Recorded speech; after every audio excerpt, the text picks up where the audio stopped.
منڈی بہاؤدین میں نئے تعینات ہونے والے ڈپٹی کمشنر عثمان خالد خان نے اپنے عہدے کا چارج سنبھال لیا۔ ڈپٹی کمشنر نے ڈی سی آفس کی مختلف برانچز کا تفصیلی دورہ کیا۔ منڈی بہاؤدین میں نئے تعینات ہونے والے ڈپٹی کمشنر عثمان خالد نے اپنے عہدے کا چارج سنبھال لیا۔ منڈی بہاؤدین آفس پہنچنے پر ایڈیشنل ڈپٹی کمشنر ڈاکٹر احسان الحق سیاح، اسسٹنٹ کمشنر کاشف جلیل نے ڈپٹی کمشنر کا استقبال کیا۔ ڈپٹی کمشنر نے ڈی سی آفس کے مختلف برانچز کا تفصیلی دورہ کیا۔ انہوں نے ڈی سی آفس میں صفائی ستھرائی، لائن مین گھاس کی کٹائی، کمشنر اس کی کٹائی کروانے کی ہدایت کی۔ اس موقع پر ڈپٹی کمشنر عثمان خالد کا کہنا تھا کہ وزیر اعلیٰ پنجاب حمزہ شہباز کے ویژن کے مطابق ضلع منڈی بہاؤدین کو حقیقی معنوں میں ایک ماڈل ضلع بنائیں گے۔ حکومت پنجاب کی طرف سے عوام الناس کو دی جانے والے تمام تر سہولیات احسن طریقے سے عوام تک پہنچائی جائیں گی۔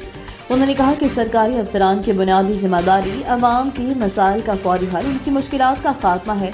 بعد ازاں ڈپٹی کمشنر نے شہر کا دورہ کر کے صفائی کی صورتحال کو بہتر بنانے اور تجاوزات کے خاتمے کے احکامات جاری کیے۔